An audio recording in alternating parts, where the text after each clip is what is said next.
Apakah Yesus dalam menyebarkan kekristenan menggunakan pedang dan memerintahkan peperangan? Apakah Yesus mengajar kepada murid-muridnya untuk perang dalam menyebarkan iman kekristenan yang sering dipakai oleh polemikus kadrun yang sering menggunakan ayat Matius pasal 10 ayat 34 yang berkata, "Jangan kamu menyangka bahwa aku datang untuk membawa damai di atas bumi. Aku datang bukan untuk membawa damai, melainkan pedang." Ayat ini sering dipakai untuk menyerang kekristenan bahwa ada ayat tentang pedang yang menyerukan perang dalam Injil. Mari kita kaji Injil lebih dalam lagi. Mari kita menemukan jawabannya. Subscribe channel Pendeta Raymond Mantik, like, share, dan klik notifikasi lonceng agar saudara menjadi orang yang pertama menerima konten terbaru dari channel Pendeta Raymond Mantik, dan bagikan kepada teman-teman yang lain agar channel ini semakin berdampak dan orang lain terberkati. Saya percaya orang yang mencari kerajaan Allah dan kebenarannya pasti dimerdekakan. Dan orang yang mau menjadi murid Tuhan Yesus pasti akan datang di channel Pendeta Raymond Mantik. Sangat menarik. Tema kita pada konten kali ini adalah apakah Yesus menyerukan perang ketika dia mengajarkan murid-muridnya bahwa dia datang bukan membawa damai tetapi membawa pedang. Mari kita akan mengkaji Injil lebih dalam lagi. Kita akan kaji baik dari segi sastra dan sejarahnya. Segala sesuatu kita harus lihat dalam secara ilmiah. Jadi kita akan melihat bagian ini, ayat ini dalam secara sastra dan secara sejarah. Mari kita membaca sekali lagi ayat ini, tapi kita akan membacakannya dalam perikop, ya, supaya kita tidak mutilasi ayat. "Jangan kamu menyangka bahwa aku datang untuk membawa damai di atas bumi. Aku datang bukan untuk membawa damai, melainkan pedang.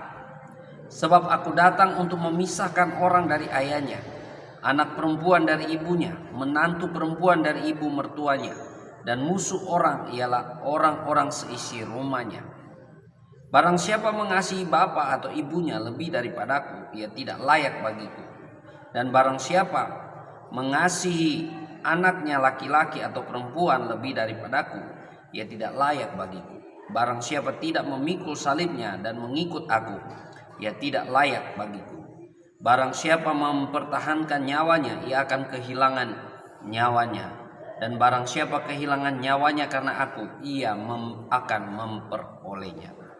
Barang siapa menyambut kamu, ia menyambut aku. Dan barang siapa menyambut aku, ia menyambut dia yang mengutus aku. Barang siapa menyambut seorang nabi sebagai nabi, ia akan menerima upah nabi. Dan barang siapa menyambut seorang benar sebagai orang benar, ia akan menerima upah orang benar. Dan barang siapa memberi air sejuk secangkir saja pun kepada salah seorang yang kecil ini, karena ia muridku, aku berkata kepadamu, sesungguhnya ia tidak akan kehilangan upahnya daripadanya." Nah, kita akan melihat ini dari sastra, bahasa. Tentu saja dalam membaca Alkitab tidak lepas dari teks dan konteks.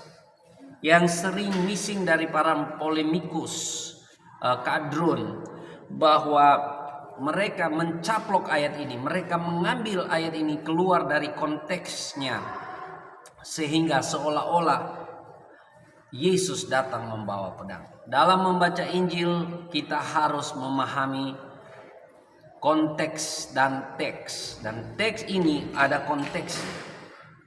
secara sastra ternyata apa yang dikatakan Yesus ini hanyalah sebagai bahasa kiasan, di mana Yesus datang bukan membawa damai dan Yesus datang membawa pedang karena dia membawa pemisahan. Ternyata ini bukan pedang sungguhan tapi bahasa kiasan, di mana Yesus datang, orang-orang yang percaya kepadanya ada yang menjadi percaya dan ada yang tidak percaya. Di dalam satu rumah, istri percaya Yesus, suami tidak percaya Yesus, anak percaya Yesus, orang tua tidak percaya Yesus. Inilah yang dimaksudkan oleh Yesus bahwa dia datang membawa pedang bukan damai, karena di dalam rumah pasti terjadi pertentangan kalau ada yang percaya dan ada yang tidak percaya. Tapi kalau semuanya percaya, maka tidak ada pertentangan. Dan apa yang Yesus maksudkan di sini, bahwa orang yang mengikut Yesus, dia harus rela pikul salib dan meninggalkan segala sesuatunya. Yesus menuntut satu prioritas yang utama ketika orang-orang mau jadi murid Tuhan Yesus. Mereka rela meninggalkan apapun, termasuk keluarga. Itulah yang dimaksud dengan aku datang bukan untuk membawa damai, melainkan pedang. Apabila kita lihat dari konteks ini, di sini dikatakan barang siapa tidak memikul salibnya dan mengikut aku, ia tidak layak bagiku. Barang siapa yang mengasihi bapa atau ibunya lebih daripadaku, ia tidak layak bagiku. Dan barang siapa mengasihi anaknya laki-laki dan perempuan lebih daripadaku, ia tidak layak bagiku. Artinya kalau kita mau mengikut Yesus, kita harus punya komitmen yang tinggi, punya prioritas yang utama untuk tinggalkan segala keyakinan yang lain, termasuk bahkan keluarga kita. Itulah yang dimaksud dengan aku membawa pedang bukan damai. Tapi kalau ketika satu keluarga percaya Yesus, tidak ada pertentangan dan tidak ada permisahan di sana, karena mereka semua ikut Yesus. Jadi secara sastra bahasa, bahwa apa yang dikatakan Yesus ini hanyalah bahasa kiasan, bukan bahasa langsung, narasi langsung. Nah, kita melihat dari segi sejarah, apakah ada catatan bahwa Yesus menyebarkan kekristenan, menyebarkan Injilnya dengan perang dan kekerasan? Dari catatan-catatan sejarawan, tidak ada satupun yang mencatat tentang peristiwa penyebaran kekristenan dengan pedang. Justru yang sebaliknya. Dalam 300 tahun kekristenan, orang-orang Kristen menderita, teraniaya. Mereka menyebarkan Injil dengan penderitaan, dengan penganiayaan. Mereka rela mati syahid, mati martir, mengorbankan diri mereka demi iman, keyakinan di dalam Tuhan Yesus Kristus. Jadi kalau ada yang memakai peristiwa perang salib yang terjadi di atas tahun 1000 tahun seribuan, itu adalah orang-orang yang buta sejarah. 300 tahun awal kekristenan, dari tahun sejak Yesus terangkat ke surga, setiap orang Kristen, setiap murid Tuhan, mereka rela mati. Mereka diperhadapkan dengan gladiator, binatang buas, mereka dibakar, mereka dianiaya, namun mereka tidak goncang imannya. Itulah yang terjadi dengan orang-orang Kristen. Secara sejarah tidak pernah orang Kristen menyebarkan kekristenan dengan perang dan dengan pedang, apalagi di awal-awal kekristenan. mereka menyebarkan pemberitaan Injil Kerajaan Allah dengan kasih dan panggilan Tuhan yang ada dalam diri mereka. Mari kita melihat kisah yang menarik waktu Yesus ditangkap. Waktu Yesus ditangkap dan ada seorang perwira imam ya, pasukan imam. Jadi ternyata imam-imam itu punya pasukan ya.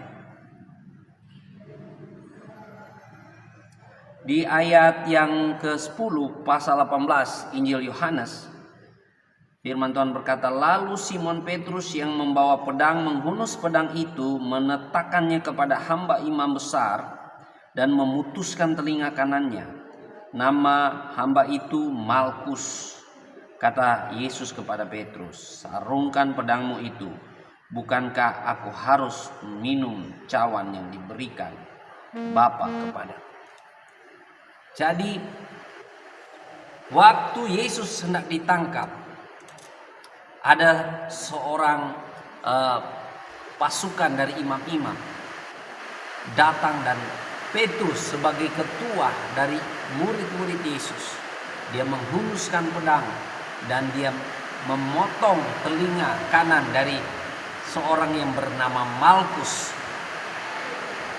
Dan Yesus katakan, sarungkan pedangmu. Di bagian Injil yang lain, orang yang membawa pedang akan mati dengan pedang. Siapa yang menghunuskan pedang akan mati dengan pedang. Dan Yesus melakukan mujizat yang luar biasa, bahwa si Malkus ini telinganya yang putus tersambung kembali. Ini hal yang luar biasa.